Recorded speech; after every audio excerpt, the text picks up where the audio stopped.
Javier Velázquez Quesquén, del partido aprista. Peruano Javier Velázquez Quesquén, congresista, muy buenas noches. ¿Cómo está? Buenas noches, Cristian.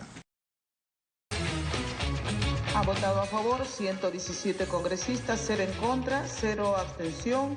Ha sido aprobado en primera votación el artículo 1 del texto sustitutorio del proyecto de ley 228 por unanimidad. Hoy el Parlamento ha otorgado facultades legislativas al Poder Ejecutivo luego de 20 días de un saludable trabajo, un debate democrático, luego de 20 días de un saludable trabajo, un debate democrático.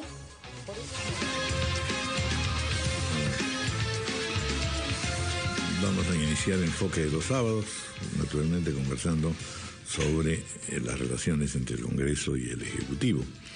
Efectivamente, pues el anuncio y los comentarios que se derivaron de esta aprobación de las facultades, dándole al gobierno 90 días, han sido, por supuesto, saludables y muy reconocidas por todos. Vamos a recordar el momento en que se anunciaba este resultado positivo. Bueno, vamos en algún momento a recuperar la técnica.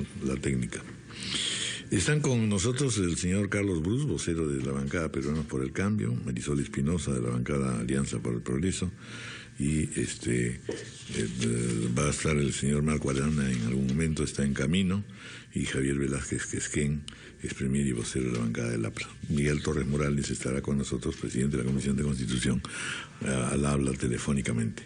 Bienvenidos y muchísimas gracias por estar con nosotros. Marisol Espinosa, por supuesto, de la bancada Alianza para el Progreso. Vamos a decir lo siguiente, es decir, no cabe duda que en realidad todos hemos quedado satisfechos con la forma en que se ha conducido el debate, la forma en que se ha conducido todo el trabajo de análisis, de revisión por parte del Congreso, donde destacan no solo las personalidades, los conocimientos de los propios congresistas, sino de sus respectivos equipos técnicos. Y finalmente el gobierno se ha allanado naturalmente también porque ha visto la buena intención, por lo menos que había en todas estas críticas y comentarios. Por supuesto, los pesimistas, que no dejan de haberlo siempre, dicen esta es la primavera, esto solamente va a ocurrir en un momento como este, y por eso es interesante que se analice también, junto con lo estupendo que resulta lo que ha ocurrido, que se analice también cómo serán en el futuro las relaciones entre el Congreso y el Ejecutivo. Marisol Espinosa, a ver, cuéntenos un poco la experiencia, cómo ha sentido usted estos debates y la intensidad del trabajo, y si en efecto coincide en que se ha inaugurado un tipo de trabajo que puede ser perdurable. Muy buenos días, don Raúl.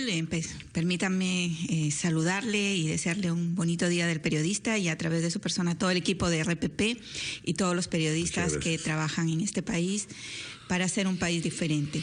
Respecto al tema de la delegación de facultades, creo que ha sido un excelente ejercicio democrático para todos, para todas las bancadas que hemos participado, haciendo propuestas. En principio, la bancada de Alianza para el Progreso se reunió con el ministro Tornes, se reunió con el presidente del Consejo de Ministros y hemos alcanzado algunas propuestas de los equipos técnicos y hemos visto que se han ido recogiendo. Entonces, creo que ha sido un ejercicio importante en lo que significa equilibrio de poderes. El Congreso ya no es más una mesa de partes y esto creo que es importante destacarlo, pero adicionalmente esta búsqueda de consensos creo que ha marcado un nuevo reto para la democracia, porque generalmente es el partido de gobierno quien también tiene la mayoría en el Congreso y generalmente la pregunta o la imposición era no me le cambies ni un punto ni una letra, y creo que como se ha ido desarrollando tanto en las comisiones, porque han participado las comisiones con sus opiniones,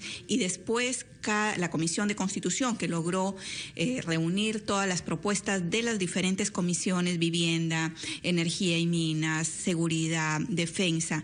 Creo que ha sido importante no solamente cómo construir el consenso, sino la propuesta técnica, y ahora definitivamente creo que esto ha sido importante para el Congreso y además marca una nueva, en democracia, una nueva forma de equilibrio de poderes y de hacer las cosas bien. Ahora, la presentación del paquete por parte del gobierno era plenamente satisfactoria, habían algunos vacíos, Esto ya se viene señalando en algún sentido, por ejemplo, con respecto a educación, a salud, etcétera.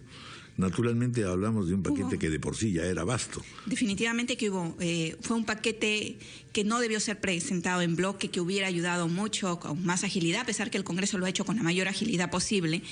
Hubiera sido interesante que presenten por materias para ayudar a agilizar, pero bueno, al final el Congreso ha logrado desplegarla en los 5 puntos que quería el gobierno, pero adicionalmente creo que aquí en esta tarea quedó pendiente el tema de descentralización. Se han enfocado en seguridad ciudadana, se han enfocado en agua y saneamiento, que son claves, que son necesarios, pero queda pendiente la agricultura, queda pendiente el tema de descentralización y sobre todo el tema de educación. De acuerdo, o sea que todavía queda todo un espectro en realidad. Pero todavía también hay que entender que el gobierno recién está iniciando. Lo interesante es que el gobierno ya está movilizándose para la idea de las mancomunidades. Mancomunidades, y esto es importante. En Piura tenemos una mancomunidad, por ejemplo, la Andina Central, que ha jugado un rol importante y ha permitido no solamente reunir los pocos recursos que tienen en casos de emergencia, se prestan maquinaria, equipos, o juntar esfuerzos para venir a solicitar al gobierno central carreteras, proyectos de agua y saneamiento, y esto creo que es importante porque hasta ahora tenemos 24 departamentos pidiendo, pero creo que si lográramos, por ejemplo, formar una mancomunidad como ha propuesto Alianza para el Progreso Fuerte Norte, ¿no? Que San Martín, Loreto, Piura, Tumbes, Cajamarca, Amazonas, Trujillo, Lambayeque, sería una región súper poderosa para impulsar la actividad productiva y la exportación. También, por supuesto. Igual el sur también, un bloque muy fuerte, y en el centro. Bueno, el congresista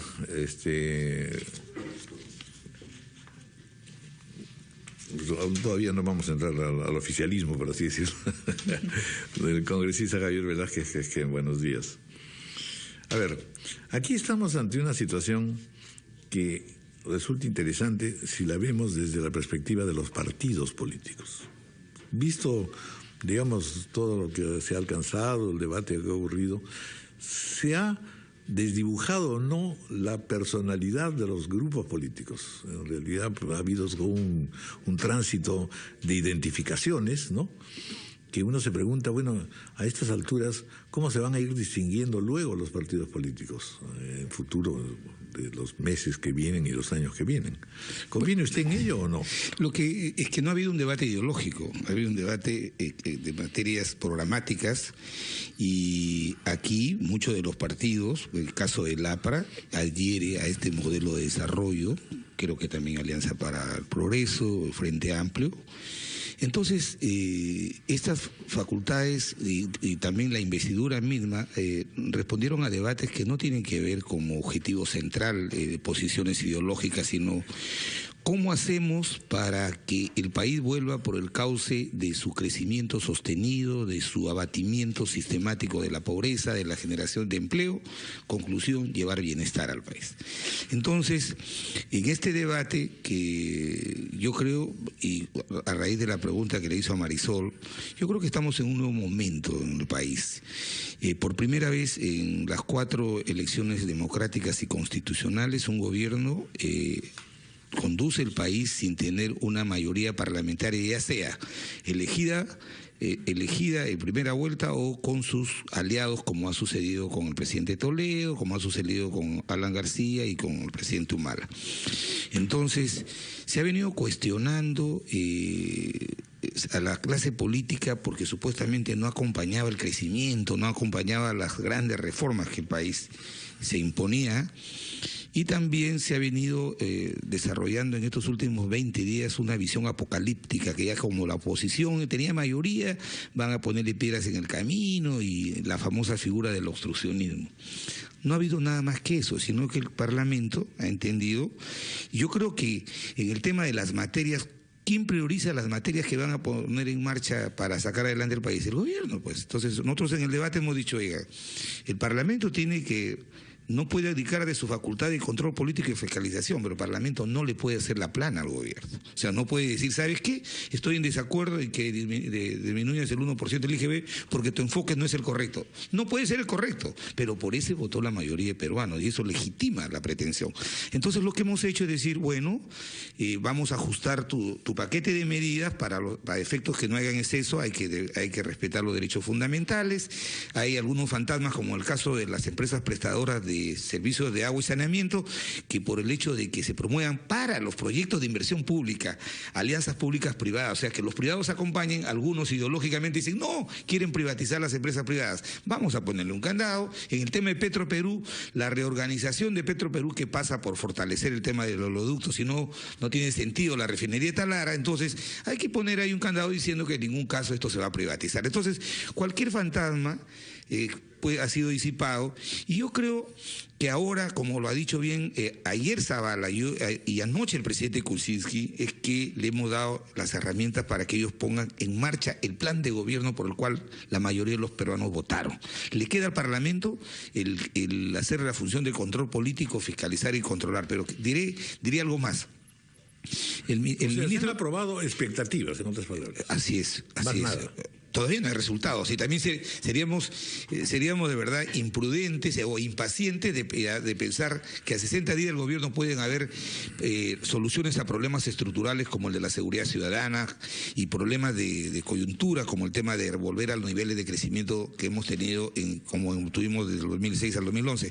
Pero mire, ayer el presidente, por ejemplo, ayer Zavala ha dicho, en 30 días está el paquete de medidas para seguridad ciudadana, en 60 días para la lucha contra la corrupción. 90 días, ha dicho el ministro de Economía, son suficientes para poner en marcha todo el paquete de medidas legislativas que nos van a llevar a reactivar la economía. El gobierno tiene un enfoque.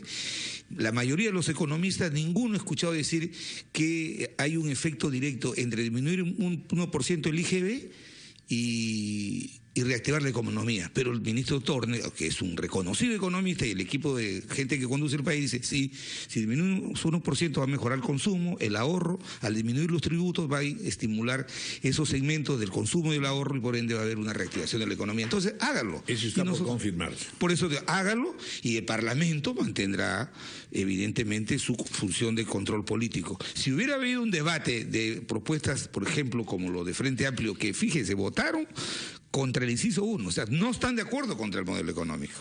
O sea, ellos tienen una visión de una planificación centralizada del Estado, de que el Estado debe controlar todo, entonces nosotros no podemos adherir a eso. Entonces yo creo que la clase política representada en el Parlamento mayoritariamente ha dado su respaldo al gobierno y no queremos que le vaya mal. Hemos perdido 5 años, no podemos perder 5 años más, don Raúl.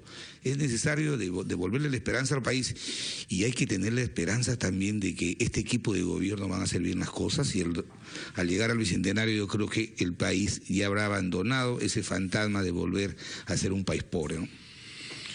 Bueno, pues en ese clima, por supuesto, todas las expectativas están centradas en el gobierno, don Carlos Brus, y naturalmente, desde él, digamos, la perspectiva de un viejo periodista como el que habla, extraña verdaderamente que no haya debates ideológicos, sinceramente, porque sí hay pues una serie de cosas que uno se pregunta si en efecto vamos a ser plenamente capitalistas, con empresas poderosas, etcétera, etcétera, y que no haya en efecto mucho más énfasis también en que no solamente necesitamos hacer trabajos de servicio a la comunidad y dar fuerzas a la educación, sino también saber hacia dónde estamos yendo, qué tipo de ideas son las que nos gobiernan, qué tipo de convivencia esperamos.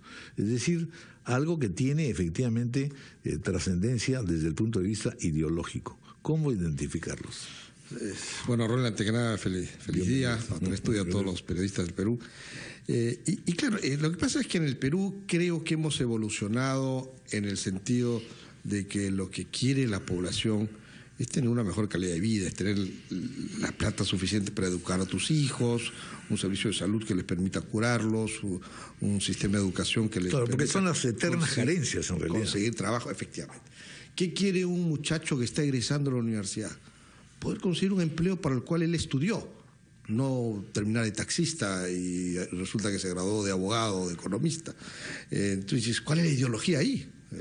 Ahí lo que hay que hacer es tener una economía que crezca por encima de lo que crece la población, para que haya todos estos servicios que puedan ser satisfechos. Bien, pero que a su vez hay que pensar en la distribución. Que sea eficiente. Y cuando digo eficiente, es que sirva a todos sus clientes. ¿Quiénes son sus clientes? La población. Con servicios de salud de calidad, con seguridad, con educación. ¿Eso está garantizado? Mire, hoy se va a ser un punto en el equipo de gobierno que tenemos ahora es un equipo que la tiene clara en función hacia dónde tenemos que seguir adelante dentro de este modelo. Cosa que no pasaba con el equipo anterior, donde teníamos un presidente que defendió en su campaña, decía vamos a modificar el modelo. Y felizmente el gran logro que tuvo él es que no lo modificó. Pero igualmente le fue como la mona. Así es, traicionó una de sus promesas electorales, pero no supo qué hacer para que el modelo siga creciendo. Él dijo, acá hay que hacerse el muertito. Abrió el cajón, tengo plata, tienen plata para mis programas sociales y se hizo el muertito. Pero no entendió que había que hacer reformas fundamentales para que la economía siga creciendo. El equipo que hay actualmente sí la tiene clara. Y por eso es que la delegación de facultades, que pudo haber sido más amplia, pero claro, que el gobierno decía, deme facultades para todo. Tampoco se puede. No se lo habían admitido. Eso es imposible. Pero sí en aquellos puntos y aquellos aspectos donde hay que hacer cambios urgentes para que el modelo pueda continuar. Reactivación económica, seguridad ciudadana, el tema del agua, cosas coyunturales como la de Petroperú, que es una empresa que tiene un tubo que le sale el petróleo pero por borbotones. Entonces, esas cosas sí se necesitaban cambiar. Y al final de lo que se trata es que la economía retome su crecimiento, el crecimiento que hemos perdido por el gobierno anterior. Eso es lo prioritario, lo primero. Esa es la primera emergencia que hay que hacer. Y luego sentar las bases para que dé el segundo salto de crecimiento, que eso significa mejor infraestructura, mano de obra mejor calificada y mejor atendida socialmente, que un trabajador no tenga que faltar un día a su trabajo para atender una consulta en el Seguro Social o en el sistema de salud pública. Eso quita competitividad y además trabajadores que se enferman tampoco es lo que lo hace un país sano y en crecimiento. Entonces, todas esas reformas sociales como educación para el trabajo, salud, seguridad, hace que sea un país más competitivo y hace que tengamos ciudadanos mucho más satisfechos y por lo tanto, ser más satisfechos son ciudadanos que trabajan profesionalmente mucho mejor. Entonces, esos son los factores que hacen que la economía crezca y además no perder el tiempo en confrontaciones inútiles, ¿no? Ahora, va a haber confrontaciones. Pero pero no. No nos engañemos. El día que yo hablaba en el pleno decía, en el gobierno anterior había ministros que a las 11 de la mañana, ministros, estaban en el Twitter insultando a congresistas. ¿En qué momento trabajaban los ministros? Teníamos presidentes que apenas declaraban, insultaban a adversarios, que panzones, que nunca han subido. No, entonces, entraba una confrontación política inútil, que no les traía ningún tipo de beneficio y que, por supuesto, tú insulta y vas a recibir algo a cambio. Según usted, ¿a qué se debe ese cambio de temperamento? Que creo ¿Nos hemos vuelto todos muy cordiales súbitamente? Tampoco. Es como debería ser. No. O sea, podemos discrepar, y de hecho aquí damos tres congresistas que discrepamos en muchas cosas. Eso no significa que tenemos que insultarnos, ¿no? Y eso fue a lo que llevó el gobierno pasado a cruzar una raya que era inaceptable. Y además hay algo que quiero señalar, Raúl, que yo noto la diferencia en este Congreso con el Congreso anterior. Cuando queremos sacar algo adelante, hablamos los voceros, y los voceros tenemos capacidad de poder dar una posición. O por último decir, fíjate, dame 24 horas y te digo cuál es la posición. Porque tú sabes que los consensos de 130 personas no es fácil. Por supuesto. Entonces son los voceros que empiezan a coordinar, empiezan a representar un poco el sentir de cada una de sus bancadas. Y a su vez los voceros tienen quizá mayor posibilidad de tener, digamos, de contar con la comprensión de los altos dirigentes, ¿no es cierto? Sí, claro. Mayor flexibilidad. Eres el canal. Ese es un estilo curioso que se puede advertir en el caso de Pedro Pablo Kuczynski, ¿no es cierto? Pero en el caso del gobierno anterior, tú ibas donde la bancada oficialista, que tenía la mayor cantidad de votos, ¿y cuál es su posición en este tema? No sé, Palacio todavía no nos ha dicho. por no decir Nadine, ¿no? Porque todo el mundo, acá quien me diga que no es verdad, que decía, no, Nadine hasta ahora no nos dice cuál es la posición. Nadine es el principal fantasma, pero olvidémonos pues de En cambio, aquí, ¿cómo está este tema? Bueno, yo te aseguro 11 votos o te aseguro 13 votos, tú tanto, ya que vamos a la votación y logramos, por ejemplo, elegir al defensor del pueblo, ¿no? Entonces tenemos voceros de bancadas que ahora sí funcionan como tales y que por lo tanto tenemos un Congreso que ahora sí puede operar, puede funcionar, cosas que en el Congreso pasado no se sabía. Íbamos a una votación y, corríjanme ustedes, pero habían temas en los cuales era una incógnita cómo iba a salir esa votación. No se sabía cómo iba a votar la bancada oficialista y por supuesto la bancada oficialista le decían el árbol de Navidad porque algunos eran rojos, otros eran verdes, otros eran amarillos, eran color, de todos los colores. No había una posición. Entonces, ahora sí tenemos un Congreso que puede funcionar, está funcionando y no estamos a un nivel de confrontación inútil, el gobierno no lo está, la personalidad del propio presidente de la República no es una personalidad de confrontación, es una personalidad de alguien que quiere hacer cosas, que quiere sacar el país adelante y ahí sí gastar todos los esfuerzos y no estar insultándonos entre nosotros, que no hay necesidad de discrepar para tener que insultarnos. Vamos a hablar telefónicamente con el congresista Miguel Torres Morales, que es el presidente de la Comisión de Constitución y, por supuesto, uno de los líderes del fujimorismo. Muy buenos días, congresista. Hemos tenido ocasión de conversar con usted en los momentos decisivos previos a todas las aprobaciones y resultados positivos en el Congreso. Lo que me interesa saber es si usted cree que este clima va a poderse mantener y de qué dependerá que se pueda, en efecto, continuar en una onda que no digo que no sea de debate, es de debate, pero al mismo tiempo de comprensión de la otra parte. Don Raúl, muy buenos días. Buenos días. Me auno a los saludos por el Día del Periodismo y saludar también a los señores congresistas que te acompañan el día de hoy. Antes de responder a tu inquietud, don Raúl, en realidad primero saludar a todos y manifestar pues esa alegría que la veo también reflejada en las voces de cada uno de los congresistas en el sentido de la satisfacción de una labor cumplida, ¿no?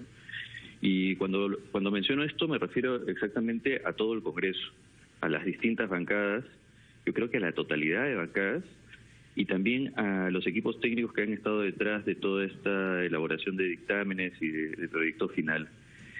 Para alguien nuevo en la política, como quien le habla, ha sido una grata sorpresa darse cuenta de que podemos estar ante un nuevo Congreso, un Congreso en donde sí se escucha, en donde sí se trabaja, en donde se pueden marcar diferencias, pero eso no implica que nos detengamos en el desarrollo del país.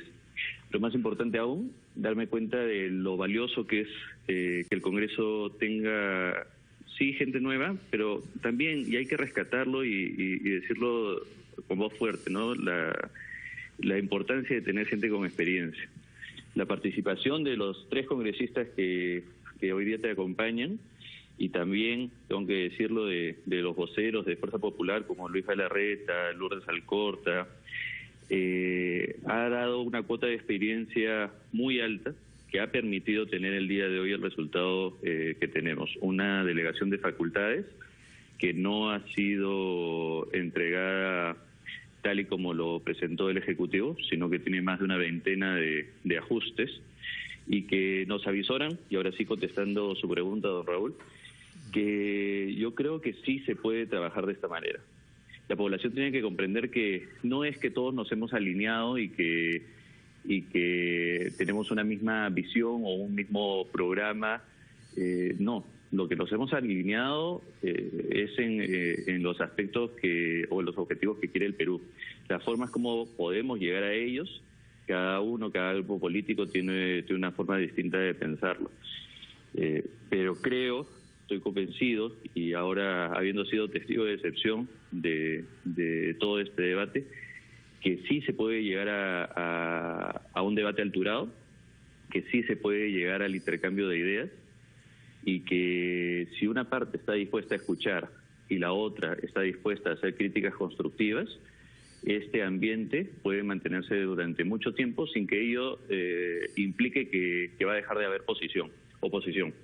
Es importante señalar, y lo hemos advertido constantemente, y lo han validado los distintos grupos políticos, que si hemos sido muy rigurosos, porque creo que a nadie le puede quedar duda de que se ha hecho un trabajo profundo en el tema, si hemos sido muy rigurosos al momento de entregar y de otorgar facultades, señalando más de 20 y tantas observaciones, vamos a ser sumamente rigurosos al momento de revisar los decretos legislativos que el Ejecutivo vaya a implementar. Eso creo que va a marcar la pauta. Sí podemos conversar, sí podemos tender puentes en beneficio del país. Es decir, no hay maximalismos, ¿no es cierto? No son posiciones pues absolutamente cerradas y que no pueden admitir cambios o diálogos, en fin, de intercambio.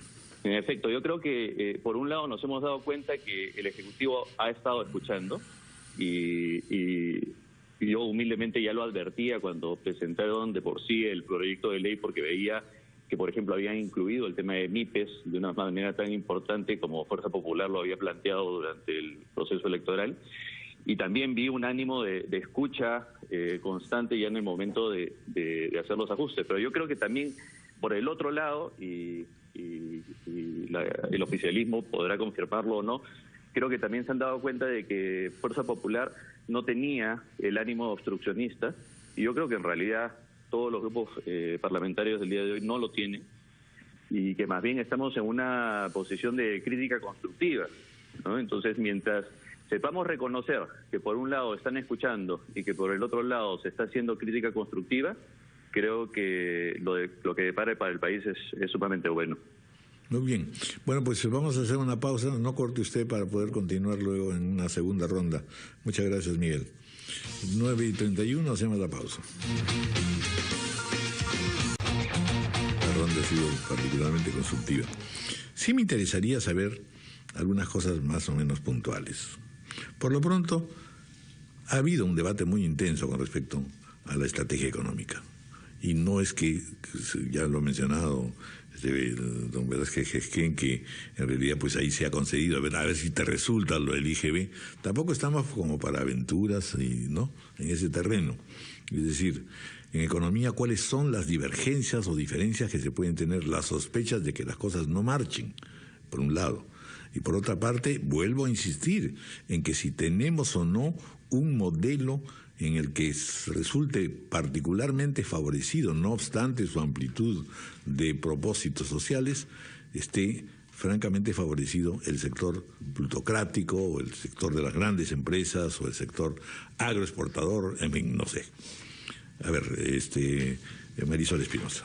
Bueno, don Raúl, sí hubo un pequeño, pero no tan intenso como en otras oportunidades de debate, el tema de la CPS, que permitan y que puedan pasar posteriormente a manos de sus propios dueños, que son los gobiernos regionales, y que este es un tema de descentralización. Y creo que este tema no fue presentado así, fue cambiado tanto y propuesto por la Comisión de Vivienda y después aceptado en la propia Comisión de Presupuesto, en la propia Comisión de Constitución. Y el otro tema también fue definitivamente el tema del petróleo. Efectivamente, por los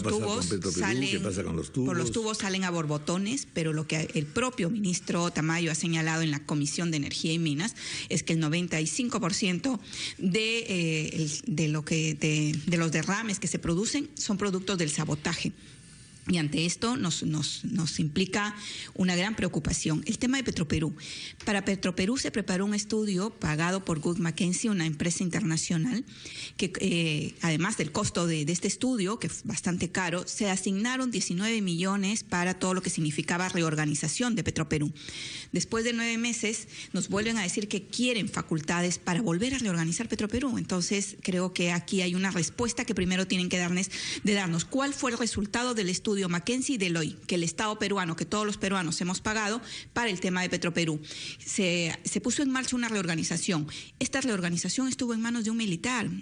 Y también lo hemos hecho saber y lo hemos dicho tanto al ministro en esa época de turno, cuáles son los resultados, porque lejos de hacer la reorganización que planteaban, lo que hubo fue copamiento. Y esta es una de las respuestas que necesitamos y merecemos todos los peruanos. Hay un proyecto de reorganización de Petroperú y que definitivamente tiene que garantizar los recursos para todos los peruanos. Petroperú es una de las empresas que más tributa al país y por eso también creo que es necesario garantizar el tema del petróleo barato, porque el petróleo todavía lo pagamos aquí a precios internacionales. Lo que necesita Petroperú, y lo dice el estudio Wood Mackenzie, para ser una empresa rentable necesita encargar una integración vertical, significa encargarse de todo el proceso.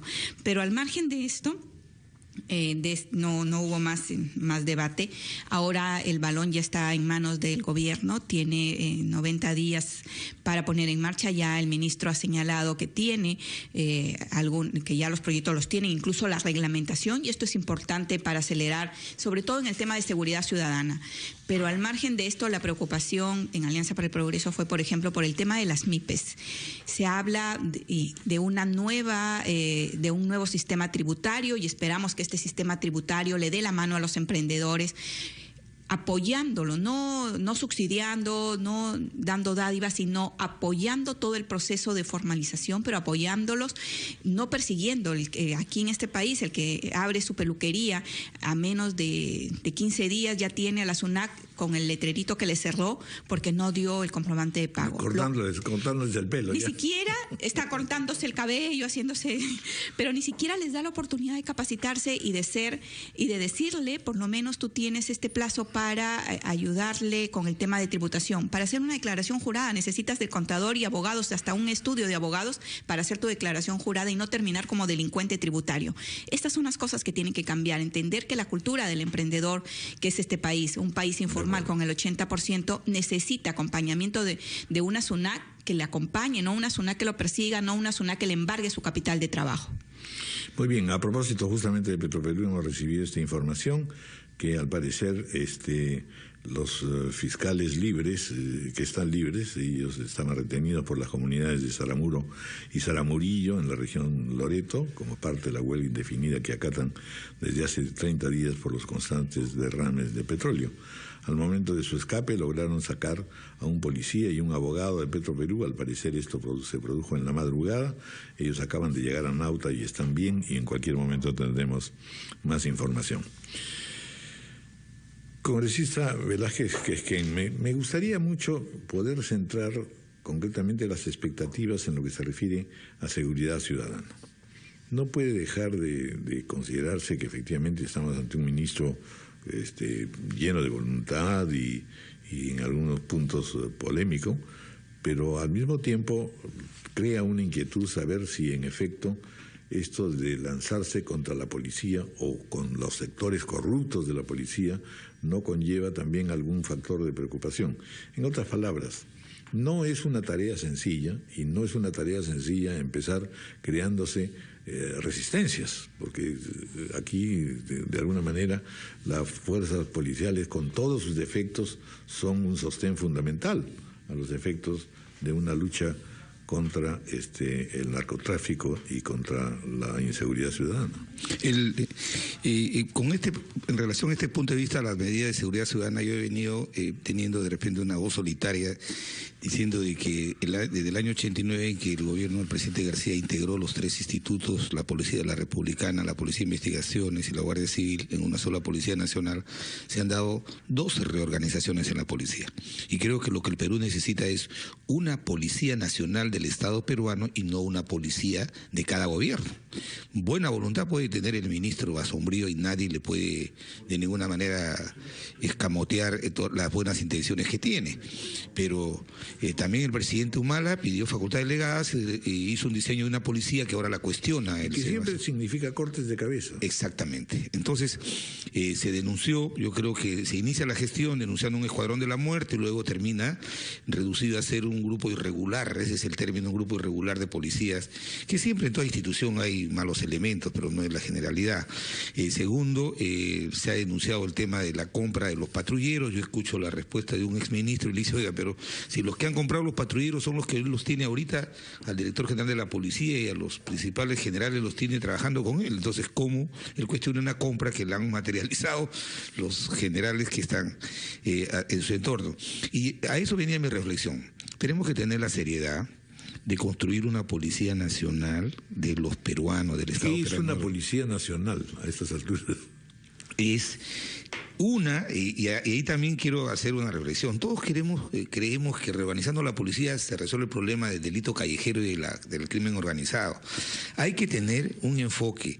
Yo creo que hasta ahora de verdad no ha habido una política de Estado, sino las que han sido son de gobierno, orientada a construir o a determinar la responsabilidad que deben tener todas las instituciones comprometidas en la responsabilidad de enfrentar al crimen, que no solamente la policía, es la policía, el Ministerio Público, el Poder Judicial, el sistema penitenciario, pero preventivamente. No, y además los gobiernos locales y los gobiernos distritales. Exactamente, don Raúl. Nosotros le echamos la culpa a la policía. El policía detiene al delincuente que asalta, que asalta a una persona pobre en la calle, le quita su celular, la golpea. Ese es hurto agravado. Bueno, lo abofetean al policía. Y a los 30 días lo vemos libre. ¿Quién le dio la libertad? El fiscal, el juez. Entonces, yo creo que es un gran error y también ese es el mal enfoque que tienen algunos ministros, y no me refiero a Basombrío, sino yo también he sido en su momento ministro, de creer que nosotros, o sea, la policía va a resolver el tema de la seguridad ciudadana. Esto es un tema transversal al Estado, y por eso me parece muy bien que entre las facultades que le hemos entregado al gobierno es que van a reestructurar el Sistema Nacional de Seguridad Ciudadana.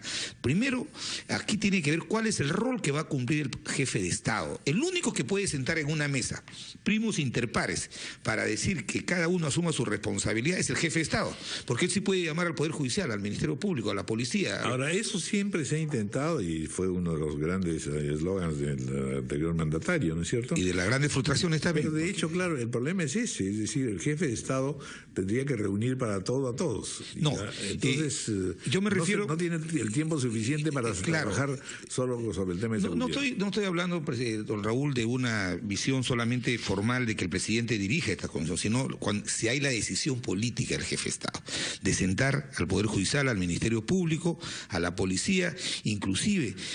El enfoque de enfrentar la seguridad ciudadana es la represión, cómo aumentamos las penas, cómo precisamos mejor los delitos, pero nada se hace en el lado preventivo. Entonces tiene que haber una política de Estado y de haber hecho varios intentos, de repente de buena fe. En el pasado no nos han dado el resultado porque los altos niveles de percepción de criminalidad nos están prácticamente descalificando las propuestas que se han hecho. Entonces es la oportunidad de que de una vez por todas se pueda construir una política pública orientada a comprometer a todas las instituciones que son responsables en esta cadena de enfrentar el delito callejero, que es el que más aflige a la gente. ¿Qué hacemos promoviendo crecimiento? ¿Qué hacemos, por ejemplo, bajando tributos, estimulando consumo, estimulando inversión?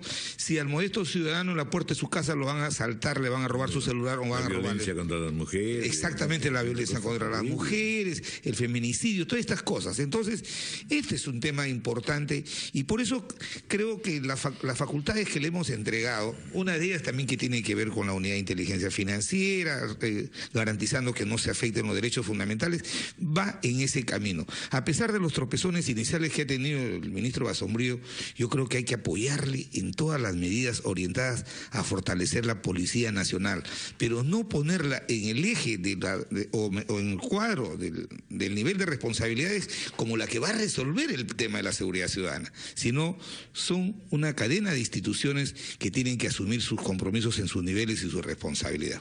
Hacemos una pausa, son las 9:45 y después escuchamos también a don Carlos Ruz. Bueno, reacciones, don Carlos Ruz, a lo que se viene diciendo para luego preguntarle también otro aspecto importante que tiene al frente la administración gubernamental. No, sin duda que el tema fundamental es el tema de seguridad ciudadana. Como se ha dicho, es un enfoque integral, no es un tema solamente de la policía, entre la fiscalía, poder judicial, y temas como... Ahora, son coordinaciones que no están establecidas, o sea que hay que hacer un esfuerzo allí. Y no es sencillo. Es un tema en el cual hay que trabajar y el delegar facultades en esas materias ayuda en algo, pero como ustedes saben son instituciones autónomas donde el Ejecutivo no se puede meter, entonces ahí hay que conversar con ellos. Y ahora hay jefe de la Fiscalía y el presidente del Poder Judicial son gente absolutamente razonable con la cual se puede conversar. El tema de las facultades para la UIF es importantísimo, el narcotráfico, ahora sí ya no va a ver al Perú como un paraíso fiscal, donde venían y movían cuentas y no les pasaba nada. Ahora la UIF los va a desenmascarar y esa información se la va a dar a la Fiscalía y la Fiscalía tendrá que coordinar con la policía para perseguir a esta gente. Entonces, hay herramientas y se están dando pasos en ese sentido. Ahora, lo que es importante también es el que uno no lo sabe todo, ¿no? Quizás la gran ventaja que tiene el presidente Kuczynski al no tener un partido de masas inmenso es que tiene toda la libertad del mundo de poder llamar al mejor, no importa cuál sea su filiación política, no importa cuál haya sido o sea sus simpatías políticas.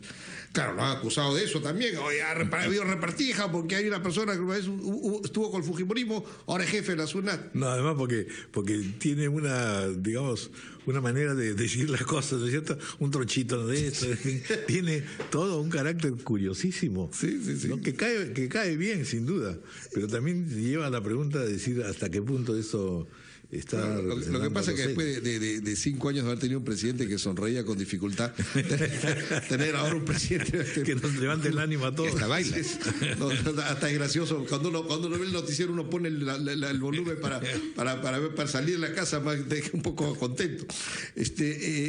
Pero en el tema de fondo está que hay que llamar a los mejores, no importa cuál sea su filiación política. El ex asesor del presidente García está trabajando en el gobierno en un ministerio, un asesor de prensa, porque es un buen profesional, no porque haya habido un acuerdo, porque acá Javier podrá confirmar que no hay ningún tipo de acuerdo con el aprismo, pero es un buen profesional. Entonces, esa facilidad que tiene el presidente Kuczynski de poder reclutar a los mejores es importante para que el Estado pueda funcionar y pueda beneficiarse del aporte de todos. Y por supuesto el tema de seguridad ciudadana es el tema central sobre el cual se tiene que entregar logros rápido, ¿no? Sí, yo lo que le quería preguntar, adelante, acaba de llegar el congresista Marco Arana. Bienvenido. Llega tarde, pero llega. De Cajamarca, de la reunión con el presidente. Sí. Bueno, no, lo que le quería preguntar un ratito era en relación sobre todo con regiones y distritos municipales. Ahí está jugándose varias cosas, que va desde la cuestión electoral para la reelección de los alcaldes hasta toda esta cosa de las mancomunidades. Ese es un nuevo clima que vive el Perú. Totalmente. Y que puede ser también transformador. Sí, es una gran oportunidad y un gran problema también, ¿no? Porque ya no sé si son 6 u 8 ex gobernadores o ex gobernadores con orden de captura. Entonces, ahí, obviamente hay un problema ahí. Pero Marisol dijo pues, que era un tema sobre el cual no se delegó facultades. Y no se quiso pedir delegación de facultades en eso, porque el tema de descentralización tiene que haber un amplio consenso.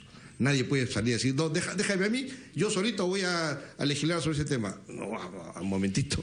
Es un tema sobre el cual todos tienen que opinar, porque además tampoco es que nadie tenga la varita mágica. La varita mágica para solucionar ese problema. Entonces, esos sí son temas que conviene que el Congreso los vea, los debata y lo que hagamos sea en amplio consenso, porque no estamos seguros cuál vaya a ser la solución. Y es un problema, pero a su vez es un camino en el cual ya no se puede retroceder y ni se debe retroceder.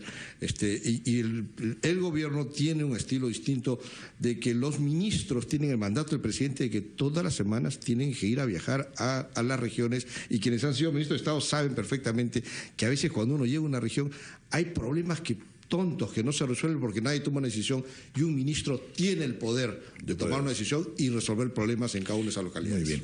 Bienvenido, congresista Marco Arana. Estábamos conversando pues sobre la evaluación que hacer de todos los pedidos de facultades y que esta ha sido aprobada. Y usted y el grupo de Frente Amplio pues es el que ha demostrado mayores resistencias a este buen espíritu, este buen ánimo que parece estar dominando esta primera etapa de la administración. Básicamente en la parte del área de economía. ¿Qué es lo que hace que ustedes allí tengan resistencias fuertes? Bueno, en realidad hemos mostrado bastante permeabilidad para ponernos de acuerdo en 4 de los 5 ejes. Esto es un primer tema que hay que señalar. En segundo lugar, que hay el tema del debate que se ha producido en comisiones. Recordemos que algunos no querían que pase por comisiones, que se tenía el temor de que el Congreso obstaculizara.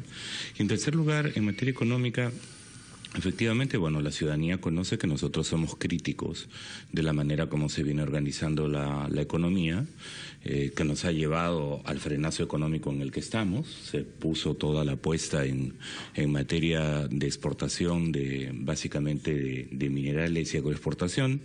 Los mercados internacionales bajaron los costos de los precios de minerales y se produjo un resfrío en la economía internacional y aquí casi una pulmonía. Entonces, nosotros... Pero eso es el pasado. Claro, bueno, pero eso... no hay, digamos, y eso nos preocupa, por ejemplo... corregido algunas de estas cosas, ¿o qué? O sea, para nosotros un eje central, claro, no es parte de la propuesta del gobierno, ¿no?, ni del fujimorismo que ha apoyado mayoritariamente la medida, es el tema de la reactivación económica en base a diversificación productiva, ¿no?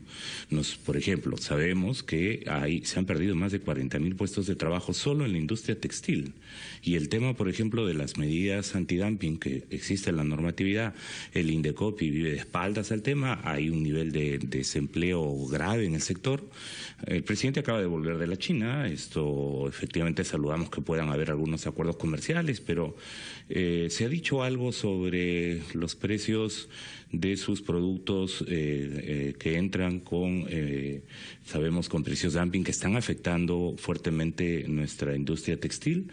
No hemos encontrado ahí propuestas sobre esa materia. Nos hubiera gustado, por ejemplo, que ya que se planteaba reducir el IGB, ¿no?, en 1%, nosotros lo que consideramos es que hubiera sido parte, justamente si hay una voluntad de generar mayor recaudación sobre el tema, unas medidas mucho más claras para revertir la reforma del ministro Segura que apuntaban al tema de dar mayores facilidades en el impuesto a la renta a las grandes empresas, cosa que no se ha traducido en una mayor inversión, como lo sabemos, y ha provocado grandes pérdidas económicas en el país, o que tampoco se hayan señalado medidas claras sobre el tema, por ejemplo, de cómo resolver esta incapacidad del Estado para cobrar coactivamente grandes deudas tributarias. Sabemos en los niveles de deudas tributarias de grandes empresas como Pluspetro, Cerro Verde, Darram, Buenaventura, ¿no?,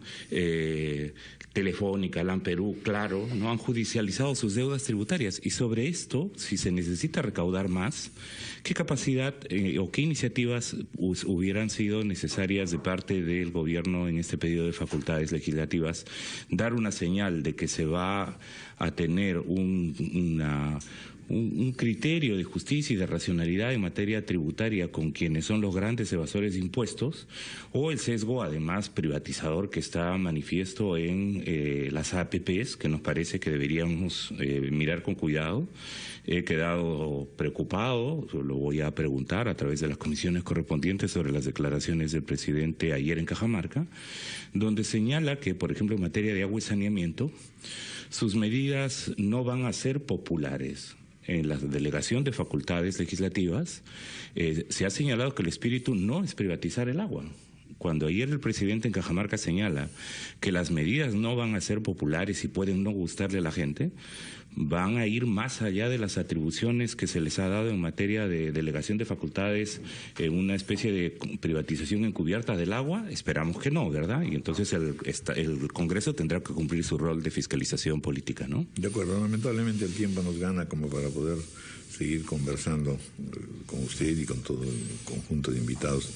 Dijimos que las palabras finales nos las dé Miguel Torres Morales, que ya está también en la línea. Congresista, bueno, la verdad es que como bromeábamos, nos quedamos sin pelea, necesitamos pelea. Para el rating sobre todo, ¿eh? No, yo creo que tenemos que celebrar los consensos, pero también no dejar de advertir que hay diferencias y que son sanas diferencias, ¿no? De hecho, Por ejemplo, el fujimorismo tomó una posición totalmente distinta del Frente Amplio en lo que se refiere al respaldo económico, por una razón fundamental. Nosotros apostamos por sí entregarle esta herramienta económica al Ejecutivo, haciendo ajustes que creíamos necesarios y convenientes, como por ejemplo que las amnistías no fueran para las grandes empresas, sino para la pequeña y la microempresa. Pero creíamos necesario sí entregárselo, y ahí discrepamos totalmente del Frente Amplio, porque a todos nos queda claro que el tema más importante era la seguridad. Pero si tú delegas el tema de la seguridad sin delegar el tema económico, estás haciéndolo de manera parcial. Estás pensando que el problema solamente se soluciona con patrullaje en las calles, con temas penitenciarios, cuando en realidad lo que tenemos que pasar a analizar es, oye, ¿por qué se da la delincuencia? No creo que una persona de la noche a la mañana se levante de su cama y diga quiero delinquir, sino es porque evidentemente tiene una carencia de oportunidades, y para contrarrestar esta carencia de oportunidades se tiene que legislar en materia económica. O sea que creo que de todas maneras van a haber puntos de vista distintos, don Raúl, y que de todas maneras va a ser interesante que participe la prensa dentro de todo este proceso. Muy bien. Bueno, pues muchas gracias, y gracias a todos los participantes. Muchas gracias. Ha sido una mañana sumamente atractiva. Muchas gracias. Muchas gracias, don Raúl, y muchas gracias a todos. 9:59, estamos culminando Enfoque de los Sábados.